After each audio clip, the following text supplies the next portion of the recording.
Huh. There I am. Okay. Hi. Great, beautiful, blessed morning, afternoon. I always want to say morning because it is morning right until the podcast starts. Great, beautiful, blessed one, guys. It is Monday. It is April. It is the Monday right after Easter. He is risen. How was y'all's Easter? Amazing to see you here. Thank you, thank you, thank you for spending your lunch break with me. And if you do not see me, or if you are seeing me, you should be seeing me from either Facebook, Instagram, YouTube, and then after the podcast, it will be uploaded to the Apple Podcast and Spotify. So holler at a player. Let me know that you are here. I'd love to know who is with us today. And if you don't even know who I am, yeah, that's important. If you don't know who I am Tenille Stewart. I guide people through reclaiming their identity and designing a full life after diagnosis or major life disruption. Today, I have a lot to talk about. And we will be having an amazing special guest that's on his way. But I have a masterclass tomorrow, guys. I don't know if you heard, but you heard me now. We have a masterclass tomorrow, and it is called From Illness to Brilliance, How to Rebuild Your Health and Energy and Life, the vegan edition. Because if you don't know, I am a filthy vegan. I am a vegan, and it will actually be 10 years since I've been a vegan on the 14th. So next week. Let me find my little flyer for you. Here we go. So, y'all, if you have never been to one of my master classes, this is your time, okay? This is a result of direct questions I've been getting from people, okay? I don't usually talk about veganism that much. In January, we all do the what's it called? Veganuary. And I do lead a small group to, go through Veganuary and feel like they have support and answer any questions they have. Otherwise, I don't really talk about it too much. I post my food most days on my stories and stuff like that. And people ask me for like recipes and stuff like that. But I generally do not really talk too much about veganism. But it is my 10-year vegan anniversary. And I feel like I have earned the right to bring this to you. Hey, Sonia from Strong Island. Thank you for being here. Welcome, welcome. So hey, Brandy, Hawaiianiverse, Varus. And hello, POV from the cave. So I'm talking about veganism way more this year and this month specifically, just because it is a huge part of my life, and I will not be hiding that from anyone. Like, if you know me, you know that is something. It's not my whole personality. I do a lot of other things. It's just, it has helped me in ways that I never would have thought or imagined. And I want people to understand that what you eat and what you drink and how you think and all of these things are helping or harming you. You are building a new body, bite by bite, every day for 7 years. Every 7 years, molecule by molecule, you have an entire new body. And I don't talk about this much, but I have a degree in nutrition and I understand how nutrition works. Even if you are taking 15 medications, the way you eat and drink while you take those medications affects how those medications work through your body. Those medications need support. Your body needs support. Every meal is a building block, okay? So do you want to be built on rock and stone and bricks? Or do you want to be built on sand and you're just sinking? That's such a huge part of the way I speak to my students, the way that I coach as a mentor. I'm talking about, what are you eating? Doctors only get one nutrition class. When I was in school for dietetics, my first nutrition class, all the med students were in it, and that's all they get. Hi, Caroline. Awesome. So if you've never been to any of my master classes in the past, this is the one. this is the one. I'm going to have the registration link everywhere. You can, if anybody has it, because you put it in the comments for people wherever you are, because if I put it in the comments, it's just going to go to YouTube alone. So I want to see if I can introduce our guest here. His camera comes on. Okay, so furthermore. Whenever I do talk about veganism, I talk about a few dudes that are like my dudes, okay? I have pictures of them that I post on, like I put up on screen all the time. They're like, oh yeah, are they my friends? No. Do they know me? No, but that doesn't matter. The point is they're very nice guys, and I've been following them for a long time, right? And one of them that I always mention, and I met him when I first moved to Atlanta. I met him at Vegan Thanksgiving, and I was geeked out. I was like, I was so excited. It was crazy because he was like the most chill human that's ever existed. Like, no severe up, no severe down. Just like, hey, how are you? And I was like, But I built up the courage to ask him to be on this podcast. So y'all don't embarrass me. Don't be crazy. Be normal and hype us up, okay? He is breaking all kinds of records. He is going to be the first vegan Olympian at Mr. Olympia. Like, big deal over here. Nothing small.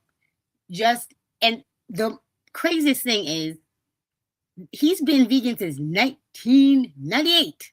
Okay, some of y'all weren't alive in 98. I don't like that, but it's okay. We need you on this podcast too, anyway.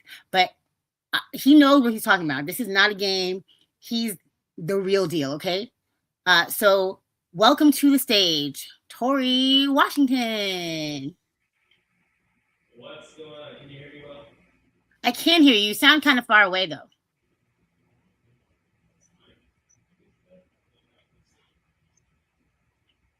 Okay.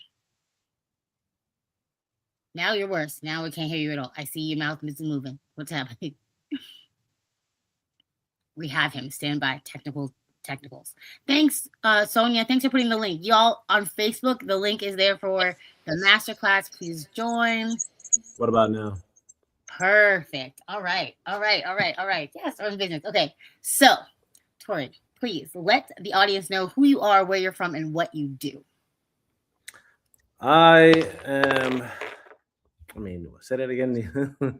Who you are, where you're from, and what you do. Torre Washington.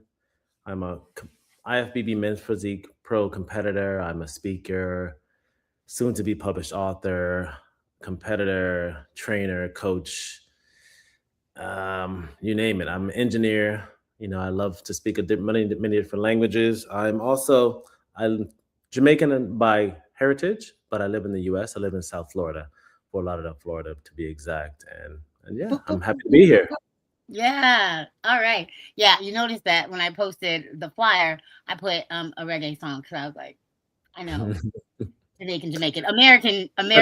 Bob Marley still, so Yes. Okay. I don't patois because my cousins all make fun of me when I do, but I understand it. You know what I mean? Like I could write it. But I don't speak it because it's embarrassing. But yes. So tell me, please, what? Okay, you're raised vegetarian, yeah? Yes. Okay, is it religious, like Rasta, or is it just your family is just vegetarian to be vegetarian? So my mom was raised Catholic, and during that, after she got older, she decided to go Seventh-day Adventist. Very Jamaican. Seventh-day Adventist. She raised us in the vegetarian lifestyle.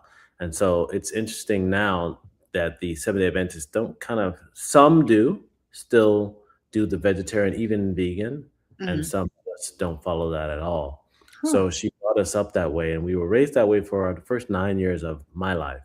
And so pretty much I was plant-based for 9 years prior to even being vegan in 1998. So add that to the 1998, you're looking at 30 plus years of not having meat in my system. And so it's just upon the moving to Jamaica that changed that for a little bit. Wow. Okay, wait. So you you were born here in Florida, I guess, right? Yes. And then No, I was born in Alabama, actually. oh, Alabama. Oh wait, you do have okay. I knew that. I didn't know that. Okay, born Alabama. Very weird place for Jamaicans to be, but I love that. Mhm. Then you moved to Jamaica. Yes. Okay, that's so interesting. Okay, and then how long were you in Jamaica? Lived in Jamaica for about 3 years, Okay, okay. and, went to And school there and everything. We lived with our grandparents because my mom, she was, in a financial bind, so her parents said, "Hey, just send them to us." And so, very Jamaican. Yeah, reluctantly, we went. I mean, we had nothing else to say, but, yeah. That we is enjoyed so. it. Yeah, yeah. I love that. Um, so you were there for 3 years. So when you were there, you went vegan there, or you went vegan when you came back? No, so coming back into the States, I started to really once in high school, I started hanging out with some friends and we just really started to dive deep into the Rastafarian lifestyle, because we Mm. wanted to learn more about it. One of my friends, his dad had been a Rasta, but he cut his locks to work in not corporate America, but to work or whatever. Because back then, locks wasn't really accepted as a working thing. So Mhm. we decided to, yeah, man, let's study Rasta. And we started studying Rasta, growing locks. And I took it upon myself as I got into college and what have you. I realized that Rasta was really, I'm the type of person that integrity is more important than just saying something. So I didn't want to say I'm Rasta and not following through. When I realized that Rasta really just and really and truly eats from the earth, that's when I said, okay, I want to make sure that I'm doing that. I want to make sure that nothing I'm consuming has anything in it. And from that point on, I just decided to make that switch fully. And I didn't know, never heard of the terminology for vegan, because that was Okay. not within my community. And so it's not until I went to Atlanta and I ran into some lady who asked me, she was like, because I was at it was a veg fest or like something like that. And I remember her explaining, not explaining, but almost accosting me because I was at a Caribbean truck getting some food and I had on Timberlands. And, at that time, I didn't know vegan also entailed how you Life. dress, what you wear, and the leather and all this and that. And Mhm. so she asked me if my shoes were vegan, and I said no because I'm thinking I'm not going to eat my shoes. So what Yeah. does that have to do with anything? And so Mhm. now, and this when I learned more about it, and so it really just opened my eyes. But I've never really been one to fall into labels, even though it seems like in this society you have to be labeled in order to be understood. So Yeah. People feel more comfortable when you are in a category that they can be like, oh, they're this and they're that and this, whatever. right, right. Yeah. So when you were technically already like vegan, but it was like ITAL, right? Like it was like Mhm, eat mhm. from the planet. I feel like Rastas that I know are they still don't think about like others like vegan lifestyle. They think of this is the food I eat, and then they don't care about other stuff. Right. Yeah. That's very interesting. I didn't think about that, but it's very true. Like there's no question in that. So now, do you vegan all the way? You vegan head to toe, inside and outside? Now there may be times like clothes or shoes that I've had in the past. I'm not gonna throw them away. I'm still Same. gonna keep them because that's just you're pulling at straws or it's you're getting too critical, and I'm not that type of individual. Also, to force my way upon someone or tell them how to live. So I'm not gonna tell you to do something if I'm already doing something as well. So if I have sneakers that I have had in the past that may be part leather, I'm not going to tell you get rid of yours. You know what I mean? Right. So it's already an unfortunate thing that those things have already been manufactured. Mhm. There's really nothing you can do other than hopefully they will stop that because it's not necessarily needed. But Right. we need to also have the vegan line of shoes. Those companies create some nice shoes. I mean, I don't know what they Right. do. And it's like, Yeah. you don't understand the styles? Like, what's Right. going on Like here? you went too vegan. You're Yeah. too you're left now. You can't figure out what looks good anymore. It's like, I don't even wanna wear that. Right, exactly. So I also think secondhand over everything because some of those things that are made of animal, like leather or whatever, they're lasting years and years and years and years. Like your grandmother could pass it down to you. So I'll wear something that's like my mother's, my grandmother's, my father's from way back because it's going to keep lasting. And one of the number one pollutions in the world is clothing. So I'm not trying to buy, oh, it's a vegan leather something, but it's made of plastic and going to fall apart or whatever, you know, like it makes more sense to, but you know, hot take, because some vegans, the only internet beef I've been in is with vegans over me not being vegan enough. So it's okay. It's whatever. Yes, it's a sad thing when that happens because all the infighting doesn't really help anyone. And so there's no need. It's like there used to be a time where it was raw vegan, this vegan, that vegan. They always had like quote unquote beef with each other. And it's like, why? Why do we need possible beef? Yeah. So tell me, is there like in your family, because this is a chronic illness podcast, I got, you know, the chronic illness, and we are usually generally talking health and how to thrive in spite of any kind of health issues. Does your family have the history of like health issues? Do you have any chronic illness in your family? You know, not that I know of anything chronic, because so far anyone that's passed away, it's always something different. Right? Like my mom, she passed away last year, and she had a brain aneurysm. Right? And the brain aneurysm is not necessarily hereditary. It's related to stress, blood pressure, things like that.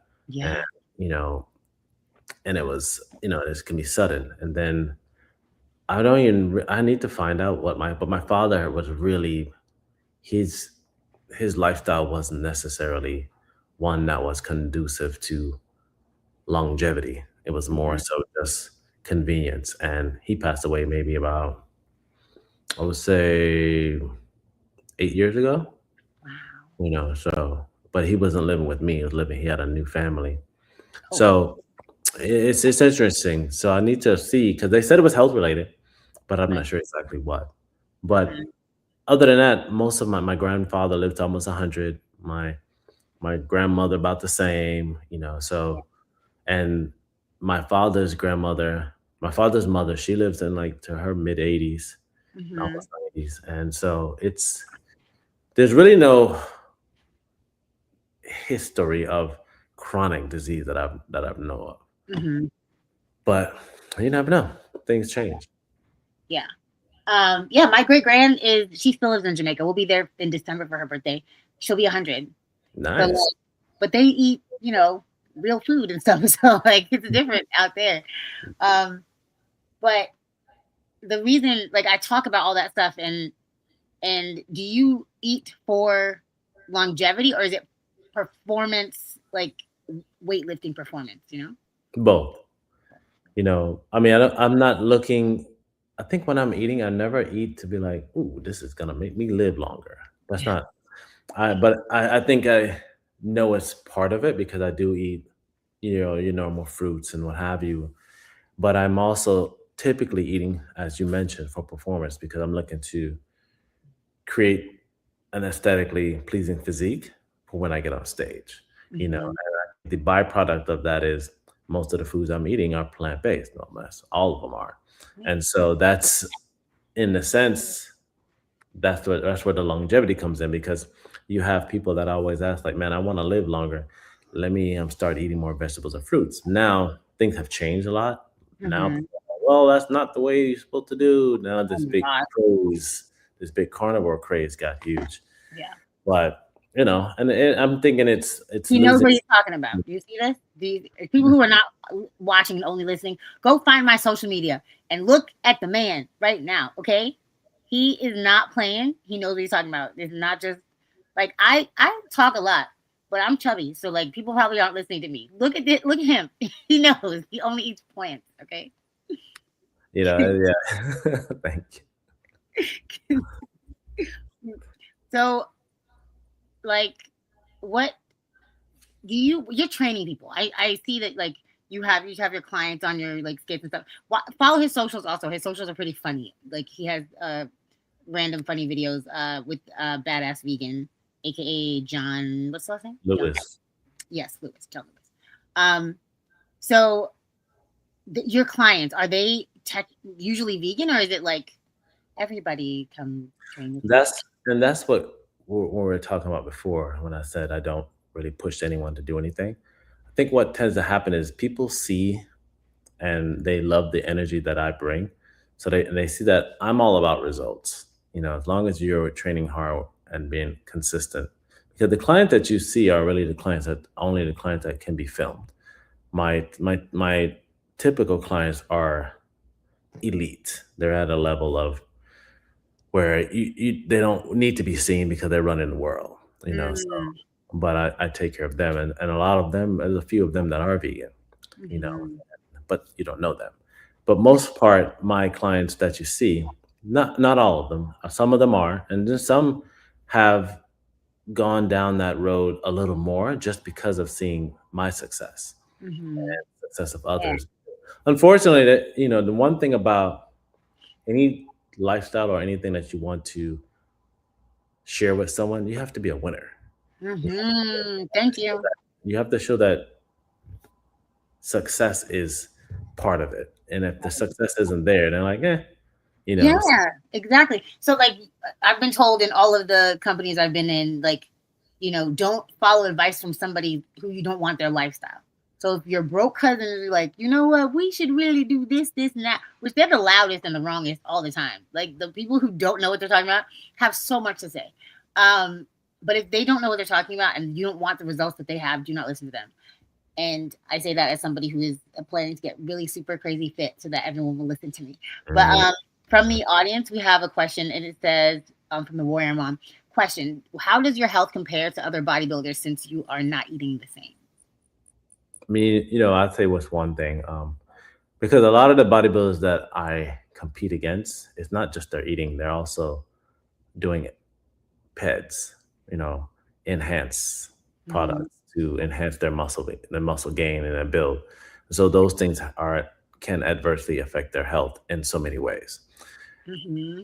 When it comes to whether or not I'm healthier per se, that's kind of those are variables that I pretty much don't know because I don't think we're not backstage like, hey man, how's your health? Yeah. Well, let me see your blood work. Like, how you doing? We're more so looking at our physical form and shape and how we feel and recover. And a lot of times I do get the questions of, man, how do you do that? Like, I would love to learn about it because they may get tired of just consuming animal flesh so often that they feel like it constipates them or they just get tired Mm-hmm. of it because at that level, because this is at a very elite level when you get to this stage, you have to consume a lot of almost the same thing all the time. And with me, I don't necessarily consume the same thing all the time until I get closer to very close because then I'm very much more rigid. Mm-hmm. But I wouldn't even know how to respond to, you know, how does my health I mean, Right. hopefully it's It's better, better. It's better. It's better. Just say it. Just I know you want to say it. It's better. Okay. but, Okay. there's some guys they're like, "I'm doing fine," so Yeah. Yeah, but people don't want to talk about their, especially the competitor. They're not talking about what they're feeling, like bad stuff. They're like, this is working, this is great. And like even so I want to let you know that I know about bodybuilding and competing and stuff like that because my father was a professional athlete. He was a professional boxer. He went to the Olympics. He fought like Mike Tyson, Evander Holyfield, George Foreman. Like I hang out with I used to back in the day, hang out with like professional everybody's athletes. And the way that I have seen them go to extremes for their sport is insane. Olympians and people when you're coming close to like bodybuilding is a very extreme sport. It's not like something you can just be like, I do it a little bit. Like I kind of right, like right. if you are up against the world's greatest, you're weighing everything, you're measuring everything. You want to know exactly what time this specific nutrient is going to hit to make this pop and do. So I get it, but I've never seen it vegan. I have never seen it vegan all of my years, and I've been in working in gyms like receptionist. Never, I never. I'm like, I have been working in gyms up close and personal with people who do this, and it's like they're eating chicken and broccoli 13 times a day, and they're like, wake up at 4:47 in the morning specifically because they need it. Like all of that, I've never seen it in a vegan way, and I really appreciate the way that you show what you're eating in a day, and like, what's your pre-workout, what's your post-workout meal, how do you like all of it. It's impressive and it's very, very cool to see a vegan do it. I've never seen anything like it. I appreciate it. Yeah, Thank you're you. welcome. Yeah, I've been doing that more because people always ask and ask. So, I have to remember, like, oh yeah, they want to see what I'm eating. So let me. Yes, like yeah, because it doesn't logically to them. You need to eat muscle to be muscle. Mm, Because like when you're eating animal flesh, y'all, you're eating the muscle of the whatever. Like when they call it, like it's a rump roast, gluteus maximus and minimus. Those are muscles, guys, and that's what you're eating. So to not have that and be building, he's not getting secondhand protein, which is the coolest thing that ever existed. All your animals are mostly vegetarian animals. You know that, right? You know that. right, right. And then and then y'all are just eating them. You're lazy. He's doing the work. He's doing the work. Okay. He's I eating did a post like that. That didn't go too well, but I said something about that. How people want to be different and stand out and do things that are difficult. They say do something difficult every day. The difficult part is eating direct protein versus the middleman. So you're consuming the middleman, like you're saying. That's easy. That's lazy. Why don't Mhm. you go Right. directly to the source? Exactly. And it is, you have a bit of an advantage. I'm not gonna lie. Like being raised vegetarian and that kind of stuff, and then going to live in Jamaica where the food is, actual food, it's a little bit different. I get that you have a bit of an advantage. But y'all, he's here and he does coaching and he responds to comments on Instagram, that kind of stuff. Like you got me. I'm not super, jacked, but like I know things. I went to school. so um, so how do you get to be so chill and calm and like you see I'm unintentionally hype at all times, but you're very like zen. Do you like meditate? What do you do? I think that's just my demeanor because for me, people say that all the time. Hmm. And I think it's just how I'm designed. I have to realize, I think sometimes we all attempt to be someone who we're not. And Hmm. feel like, oh, you got to be hyped, go up, do, do, do, do. I'm like, that's not necessarily me. You know, Yeah. I'm really I'm more of an action. A lot of people Hmm. talk. I'm Yeah. more, I'm more like, all right, we'll see it on stage or we'll see it on the track. Right. Let's let let's let's see the action before the words. Right. How did you even get into bodybuilding though? Like, what brought you there? So comic books. So What? I wanted to be a superhero.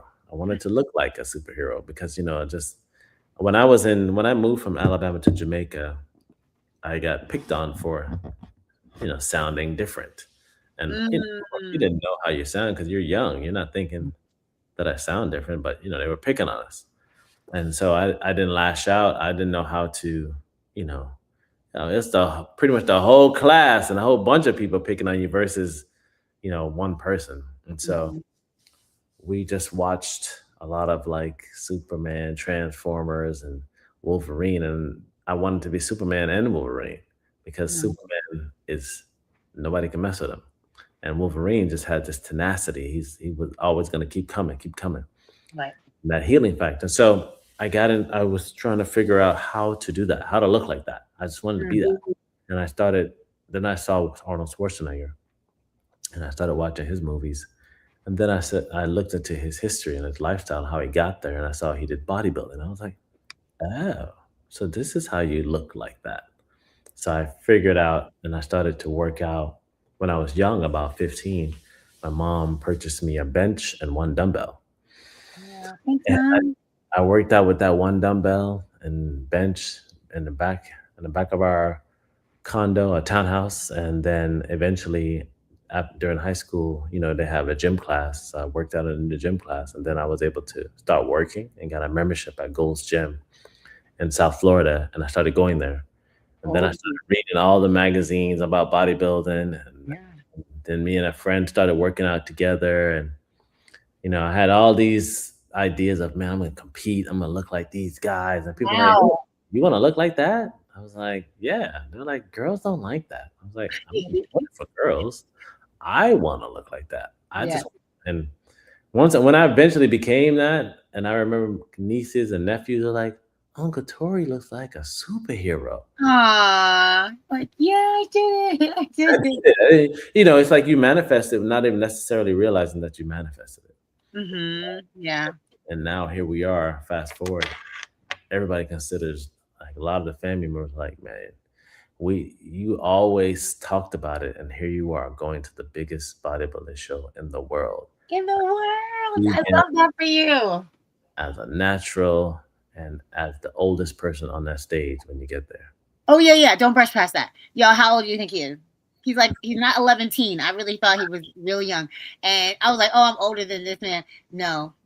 And up close, really, honestly, like, good black don't crack, but he's abusing the privilege right now. Like, how old are you? 51. I'll be 52 in August. Hello. People And out it here took me a stressing. while to embrace it, in the sense of making it world known, because I think I was so used to. I loved looking young, and I just thought it was cool to be. Rather, everybody thought I was in my 30s, or I remember when I first started training. I think most of my clients were like 18 and stuff. Mhm. They all thought I was close to their age, and I was like, I'm like 30 something. They're like, what? Yeah. That's amazing. I love it. Yeah, people think I'm young too. Yeah, you look young. Thank you. I just turned 40 in November. What? That's what I'm talking about. You look Thank good, girl. Thank you. Once I get jacked like you, it's gonna be over. Like, the Lord had to humble me because I'm extra already. If I was fit and didn't have lupus, it'd be over. It'd be on and popping. Like, I would just be stealing people's husbands. No, I wouldn't do that. But you know what I mean? Like, I would conquer the world. My superhero-ness has been a little stunted, but that's my fault. It's okay. I'm gonna get that discipline like you. Mhm. So competing, there's an age group that you compete in that's like a different So age? here's the kicker. When I started competing at 35. It was 2009, Wow. and everybody was like, at that time they thought I was like 20, 22, Yeah. 25. Whoa. I And seen it so up close. so when I started competing, I'm like, I'm not doing mass, because mass was 35 and over. I never did that. I Wow. never did any masters, because I was like, I'm not that age. I don't, and none of those no one thought I was. So anyway, by the time I decided to do the master's class, that was like 2018. So that's when I said, all right, I'll do it once.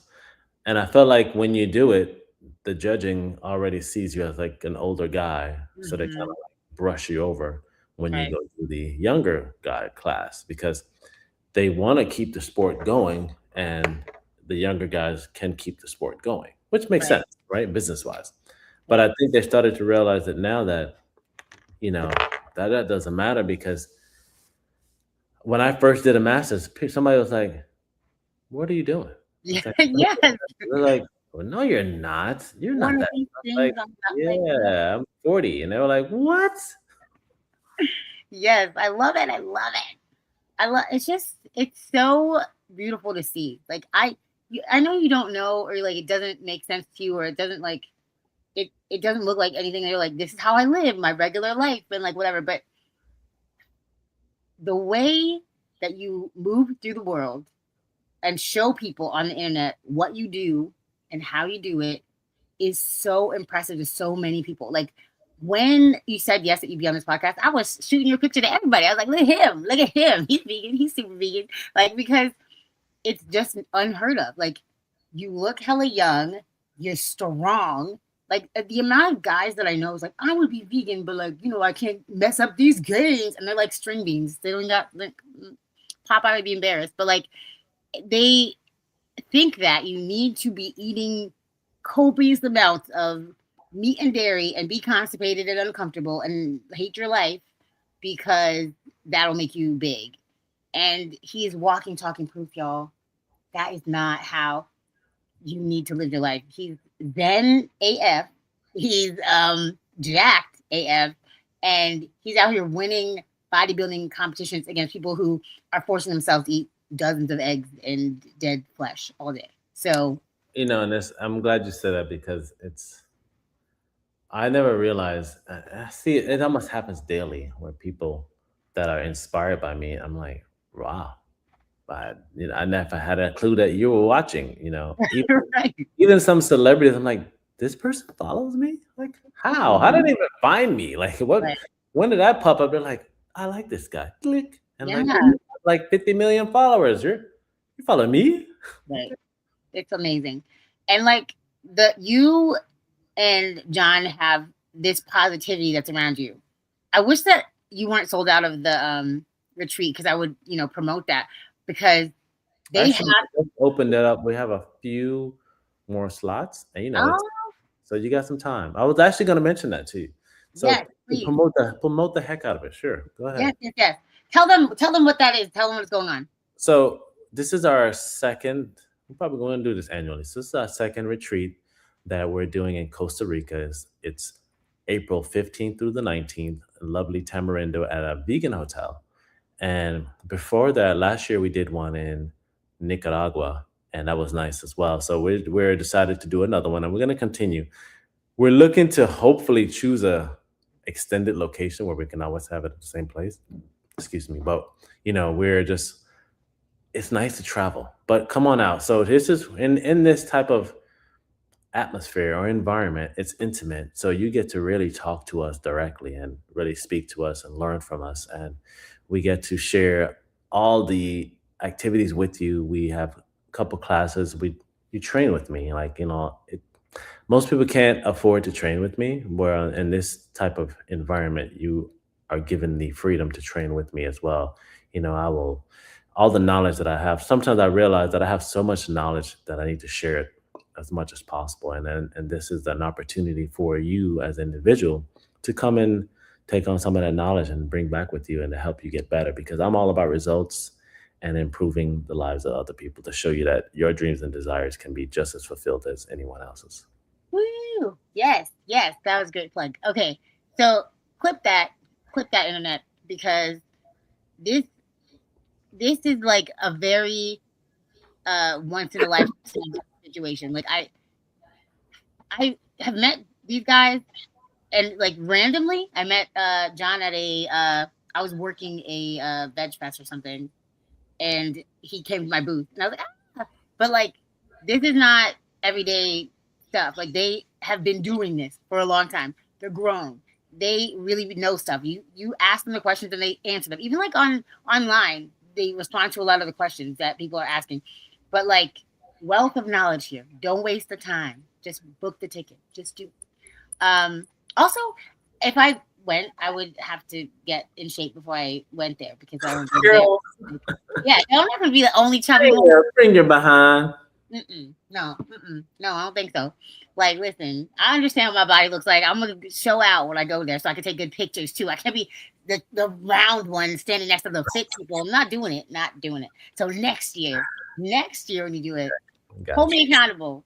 Ask me if I'm not chubby yet in a couple months, so I can I got you. be in the bikini there. All right. But yeah, so do that. Follow him on all his socials. I'll have all his information, y'all. But next week is my 10-year vegan anniversary. Nice. Thank you. Big up, big up. Golden shot. Bruh, bruh. Yes. I think that we're not allowed to do that on the internet, so strike that from the record. I didn't do that. Oh, okay. Sorry about Yeah. We're sorry. that. There we Yeah. go. Less Jamaican. Got it. But thank you so much for being here. Having If me. if there's anything that if they missed the entire podcast and you wanted to leave one nugget for them to remember for the whole thing, what would you tell them? Whew, that's a lot. I would say you should really truly live life as if there is no tomorrow. And what I mean, I think people really don't take into account that it's very short, and I heard something the other day. I said you should squeeze every bit of life out of your life so that way you can accomplish the things that you want to accomplish. And I think a lot of times we give up on them too quickly or too easily Mhm. just to be comfortable. Why not push it to the utmost so that at that end point you can say, I did it. I did what I was supposed to do, because your purpose is really based upon what you're going to do. And so I left corporate America and I came here, and now I'm doing something I dreamed about, and that's actually happening. Yeah. So give it all, man. Give it all you got, like to the very last drop. Hmm. Listen to this man. Torre Washington is walking, talking discipline and manifestation. Hello. He set a goal as a kid, and here he is. Here he is at 51 years old. Just not even 51 years strong. You know 51 what I'm saying? And it's never too late. Don't give up.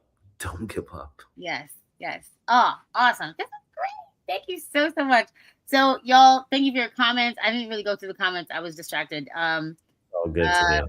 lots of We'll do it again. We'll do it closer to the competition. And I absolutely. need you all, everybody, you need to come to Tenille, September 24th through the 27th. Come to the Mr. Olympia and we're gonna have the biggest, largest vegan community, fans, family, friends. I have some people coming. It's gonna be an amazing event. Las Yes. Vegas, Let's September go, guys. Let's 27th. record it. Let's film it and let's go. I'm Yeah, gonna set up a little trip. Let's at least a few of us go and support our guy. Okay.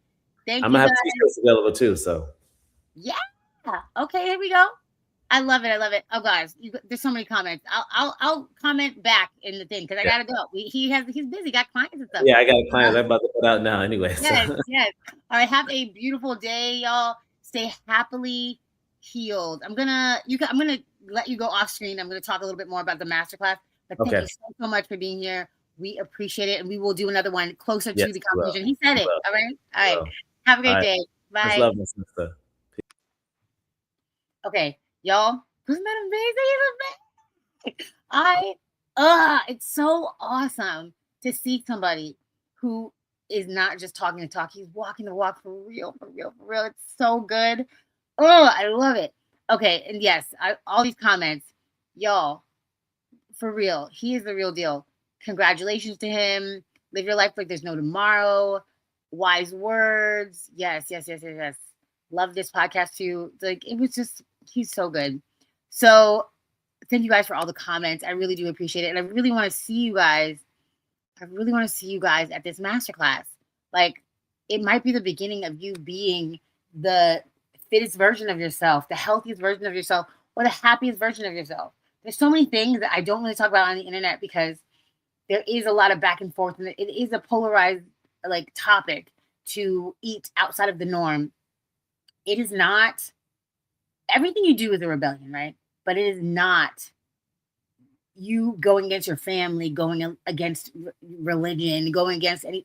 This is going eating for yourself, renewing your body every 7 years with building those brick by brick with nutrients instead of dead animals. Like it's not a huge deal, but it is a huge deal. Like you could be sabotaging yourself with every bite of food. That's why I've been putting on my posts. Do not dig your grave with your fork. Do not dig your grave with your teeth. It's okay to have a treat, but wouldn't the ultimate treat be living to an older age, 80, 90 years old, and be able to put your own shoes on, take yourself to the bathroom, eating properly for you is the real deal. I don't want to tell anybody what to do, but it's hard for me. It is hard for me to watch people destroying themselves from the inside out when they have perfectly healthy bodies in the first place, or they have a chronic illness and they're taking a handful of medications on top of food that should be your medicine as well. And the food that you're eating is killing you. It's not all hereditary things that is doing stuff to us. Hereditary things are the gun. You have the bullet and the trigger, okay? what's going to trigger your body to start falling apart, what's going to trigger your body to figure out how to heal itself. I'm going to have some doctors on because I don't feel like you're hearing me, because I don't know if I'm the proof that you need. But come to this class. This master class could change everything. Even if it only starts you doing a meatless Monday, it could take you years to go completely plant-based, completely vegan, whatever it is. But come to this masterclass and we will talk about it. I'm answering my top questions I get on a regular basis. How to eat, how to include things you love that you normally eat, make them vegan or plant-based. Like, I'm doing this not just for me. This is for you. This is celebrating my 10-year vegan anniversary, and I'm ready to talk about all these things. So please sign up. The link to sign up is everywhere. It's in my Instagram bio. It's in my Facebook bio. It's in the comments on this Facebook post. I'm going to go back and put it as many more places as I can. It's tomorrow. Clear your schedule. Bring a notebook. Bring an open mind. Come talk to me. Okay, guys? I love you. Stay happily healed.